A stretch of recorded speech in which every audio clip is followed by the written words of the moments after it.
Hello everyone, welcome to UGC Net Adda 24/7. This is Anjali Shukla, your mentor for Paper 2 Education.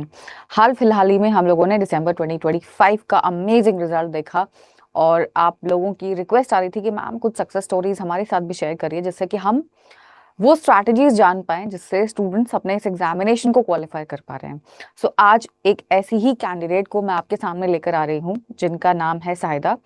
And कुछ students होते हैं ना जो बहुत स्पेशल होते हैं। साहिदा हमारे पेड बैच में भी थी, तो आई स्टिल रिमेम्बर वो बहुत ज़्यादा रेगुलर क्लासेस में रहती थी। इनफैक्ट लाइव क्लासेस में भी वो मुझे बहुत बार दिखी हैं। तो मुझे कहीं ना कहीं पहले से पता था कि साहिदा का जो एग्जामिनेशन है वो क्वालिफाई ज़रूर होगा। फाइनली साहिदा ने वो चीज़ प्रूव की एंड अपना फर्स्ट अटेम्प्ट में ही इन्होंने जेआरएफ क्वालिफाई किया। Very welcome Sahida. सबसे पहले तो अपना इंट्रोडक्शन दो, आपका एजुकेशनल बैकग्राउंड क्या है, कैसा क्या रहा है अभी तक? Thank you so much ma'am. आपके पढ़ने और आपकी गाइडेंस की वजह से ये हुआ। एंड मैं तो मेरा सब एजुकेशन में ही है, ग्रेजुएशन मास्टर्स सबको कल्याण यूनिवर्सिटी से एजुकेशन में ही किया था। ओके। एंड अच्छा, फैमिली रिएक्शन कैसा था जब बताया उनको कि जेआरएफ हो गया फाइनली? क्या रिएक्शन था फैमिली का? फैमिली रिएक्शन तो ये सब बहुत बहुत खुश है, बट मैं मेरे लाइक ओवर हेविंग टाइप। मतलब ओके। एग्जाम के पहले 18 दिन फुल जीरो स्टडी हो गया था एकदम। उसके बाद जेआरएफ होगा ये नहीं सोचा था मैं। ओके। साइदा, ये आपका फर्स्ट अटेम्प्ट था? जी मैम, टेक्निकल तो ये मेरा फर्स्ट अटेम्प्ट था, बट इससे पहले मैं एक बार दे चुकी थी जून में बिना हम्म। प्रिपरेशन की, बस ये देखने के लिए कि मुझसे होगा या नहीं। तो देखा तो होगा, ओके, इसलिए सो जून इस वाला बार। अटेम्प्ट आपका एक ट्रायल अटेम्प्ट था एंड हाँ पढ़कर आपने फर्स्ट टाइम ही इस एग्जामिनेशन को क्वालिफाई किया है। हाँ तो क्या बात है, चलो मैं इसको ना फर्स्ट अटेम्प्ट की तरह ही काउंट करूंगी, क्योंकि पढ़ने के बाद आपने पहली बार इस एग्जामिनेशन को दिया एंड फर्स्ट अटेम्प्ट में आपका जेआरएफ भी क्वालिफाई हुआ। क्या बात है। अच्छा, फर्स्ट अटेम्प्ट आपने दिया, तब आपका हाँ। एग्जाम क्वालिफाई नहीं हुआ। सो क्या आपको चेंजेस लगे? आपने क्या चेंजेस नोटिस किए इस अटेम्प्ट में, जो लास्ट अटेम्प्ट में कहीं ना कहीं कमी रह जाती है ना? तो वो क्या आपने अभी इस अटेम्प्ट में ऐसा ओवरकम किया? मैम मेरा तो पूरा ही कमी था, क्योंकि मैंने कुछ भी प्रिपरेशन नहीं किया था तब। अच्छा, जीरो था, एकदम जीरो। हाँ हाँ। ओके ओके ओके, ठीक है। मैं पेड माइनस बैच सोच ज्वाइन विचार करने किया। का डिसीजन आपका था या फिर कैसा? मतलब पेड बैच ज्वाइन करने का डिसीजन आपने क्यों लिया फिर? मैंने तो सोचा कि इस बार दूंगी ये अटेम्प्ट, एंड इसी बार मुझे क्वालिफाई करना है जेआरएफ। हम्म। तो I started searching many videos ओआईटी पर, क्योंकि बुक से तो नहीं होता।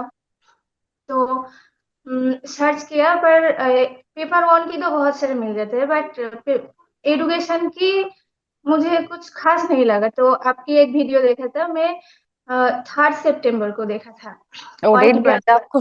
हाँ हाँ। क्या बात है। तो वह एक वेदांत फिलोसफी की थ्योरी क्लास थी। वो वहीं से नोट बना था, बट वह देखा कि मैंने एक पीओक्यू देखा था 5 क्वेश्चन की। तो वो उसमें नहीं था, एंड सांख्य योगा ये सब भी नहीं था। तो मुझे लगा इससे तो नहीं होगा। तो तब 5 सितंबर को टीचर्स डे की स्पेशल गिफ्ट था, तो स्पेशल ऑफर था, तो उसी दिन ले लिया। Okay okay. अच्छा, आप बोल रहे हो कि आपने बहुत सारी यूट्यूब पर वीडियोस देखी थी एजुकेशन की, तो आपको डिफरेंस क्या लगा हमारे इस पेड बैच में और जो बाकी यूट्यूब पर बहुत सारे आपने वीडियोस देखे होंगे? तो डिफरेंस क्या है? जैसे स्टूडेंट्स कई बार पूछते हैं ना कि मैम पेड बैच कैसे डिफरेंट है हमारे यूट्यूब क्लासेस से। तो आपने बहुत सारे वाईटी सेशंस देखे हैं, मल्टीपल टीचर्स के भी हो सकता है, मल्टीपल प्लेटफॉर्म्स के भी सेशंस आपने देखे होंगे ऑफ कोर्स। सो क्या डिफरेंट है पेड बैच में यहाँ पर, क्या आपको लगा ऐसा? मतलब पेड बैच में तो जो, हाँ, हम सब जानते हैं कि क्या पढ़ना है सिलेबस वाइज, बट क्या हम्म। नहीं पढ़ना है ये तो पेड बैच में ही है, क्योंकि पेड बैच में सिर्फ वही कंटेंट दे देते हैं जो मुझे पढ़ना है, एंड प्रिसाइज वही आता कंटेंट है। एकदम। हाँ हाँ। ओके ओके, सो ये डिफरेंस। आपने क्या कोई बुक भी पढ़ी थी, कोई बुक भी आपने रेफर की थी क्या? ये इस बार तो कुछ भी नहीं, बस आपकी कंटेंट उसी से नोट्स बनाना, वही रिवीजन किया, ओके, बस सो एक। ये एक क्लियर कट मैसेज जाता है बाकी स्टूडेंट्स को, क्योंकि जनरली ऐसा देखा जाता है जब भी एजुकेशन की बात आती है या फिर किसी अदर सब्जेक्ट की भी बात आती है तो स्टूडेंट सबसे पहले बुक्स कलेक्ट करते हैं, है ना? हाँ, मैं तो मेरे आप से कलेक्ट की थी बट पढ़ा नहीं मेरे पास है वो। सो फर्स्ट अटेम्प्ट में आपने भी ये किया होगा बुक्स कलेक्शन, जो फर्स्ट स्टेप हर कोई हाँ करता है। हाँ हाँ ओके, तो फाइनली सिर्फ पेड बैच के कंटेंट को पढ़कर ही आपने हाँ एग्जाम को क्वालिफाई किया। अच्छा, कितने रिविजन आपने किए थे सायदा, क्योंकि मुझे लग रहा है कि आपने अच्छा खासा रिविजन भी किया होगा। हाँ। रिविजन मैंने कैसे करते थे आप? मैं रिवीजन की लास्ट लास्ट में रिवीजन करूंगी, इसलिए मैंने छोड़ा नहीं। मैं एक यूनिट पढ़ा, एक यूनिट नहीं, एक टॉपिक पढ़ा, उसका भी रिवीजन, एक यूनिट हुआ उसका भी रिवीजन, यही चलता रहता बस। ओके, तो मतलब लास्ट लास्ट के लिए नहीं में छोड़ना चाहिए, साथ के नहीं साथ। नहीं। हाँ ओके, कोई भी आप टॉपिक पढ़ रहे हो उसके आप क्वेश्चंस कर लो, पीवाईक्यूज कर लो एंड हाँ, रिवीजन कर लो साथ के साथ। एंड मुझे लगता है कि अगर आप वही साथ सब के साथ, करते थे। हाँ हाँ, ओके ओके, सो कुछ कुल मिलाकर आपने लास्ट के लिए कुछ नहीं छोड़ा छोड़ा, एंड साथ के साथ आपने जो रिवीजन किया है उसकी वजह से ही आपने जेआरएफ क्वालिफाई किया। अच्छा, नोट्स बनाए थे कि नहीं बनाए थे? हाँ, मैंने नोट्स बनाए थे। I am so you ma'am. Oh wow देख लो सभी स्टूडेंट्स जो बोलते हैं कि मैम नोट्स कैसे बनाए। ये था मेरा नोट। ओह सो जब कलरफुल। यूनिट स्टार्ट होता तो एक बार यूनिट का सिलेबस, ये नोट, सब नोट्स थे। बहुत ही नीट नोट्स हैं शायद।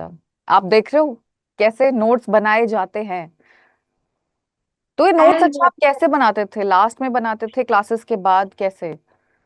नहीं, मैं तो अक्टूबर से स्टार्ट की थी, इसलिए ज्यादा टाइम नहीं मिली, तो क्लास से ही नोट्स बनाते थे, क्लास देखती थी, ओ वही नोट्स। अच्छा, आप पहले क्लास देखते थे और उसके बाद नोट्स? उसके बाद नहीं, क्लास देखते वक्त ही अच्छा, नोट्स क्लास बनाए। देखते रहते थे और साथ में नोट्स भी बनाते हाँ रहते हाँ हाँ। थे। ओके ओके, सो आप क्या बोलना चाहोगे? बहुत सारे स्टूडेंट्स पूछते हैं कि मैम नोट्स कैसे बनाएं, तो आप क्या बोलोगे कि नोट्स कैसे बनाएं? नोट्स मतलब लास्ट टाइम में रिवीजन के काम है, ऐसा कि ये नहीं कि एक ही यूनिट पर एकदम से 40-50 पेज हो जाए, ऐसा भी नहीं। एंड मैम, मैं तो ए नोट्स के अलावा भी मैंने एक नोट्स बनाया था, उसके भी शॉर्ट ओके, और इसमें है। मतलब जितना शॉर्ट एंड क्रिस्प हो सके नोट्स को आपको रखना है। हाँ हाँ हाँ। ओ स्टिकी ये नोट्स। हाँ, स्टिकी नोट्स पर ये सब। ओके, आपके नोट्स देखकर शायद मुझे ना अपना प्रिपरेशन वाला टाइम याद आ गया, जैसे आपने स्टिकी नोट्स पेस्ट किए हुए ना, मैं भी बिल्कुल ऐसे ही कलरफुल स्टिकी नोट्स पेस्ट करती थी एंड जो भी इंपॉर्टेंट पॉइंट्स थे उनको हाईलाइट करके यहाँ पर लिखती थी। सो मुझे अपने दिन याद आ गए आपके नोट्स वाली डायरी को देखकर। अच्छा, तो एक यूनिट कितने पेजेस में आपने कंपाइल की होगी नोट्स में? यह तो एक यूनिट से दो 3 पेजेस में हो गया, बट पहले जब मैं नोट्स बनाया था, उस उसे मतलब 10 पेज 15 पेज ऐसे हो गया। Max 10 to 15 pages. ओके हाँ ओके। हाँ। अच्छा, आप क्या एडवाइस देना चाहोगे, आप क्या बोलना चाहोगे उन स्टूडेंट्स को जिनका एग्जामिनेशन इस बार क्वालिफाई नहीं हो पाया? इन शॉर्ट, जो रिपीटर्स होंगे या जो बिगिनर्स होंगे, उनको आप क्या एक पीस ऑफ एडवाइस बोलते हैं ना जो आप देना चाहोगे, वो क्या देना चाहोगे? So just wait a minute Saida, अभी आई नो आप काफी टाइम से थोड़े अनकंफर्टेबल थे, तो अभी आप हिंदी के साथ साथ अगर बंगाली में भी कुछ बोलना चाहते हो तो आप बोल सकते हो, क्योंकि आप इनको तो जानते ही हो, अमित सर। हाँ हाँ हाँ। तो तो आप जो भी बोलोगे, आपका जो भी मैसेज है अमित सर मुझे बता देंगे। Welcome Amit thank sir. You sir.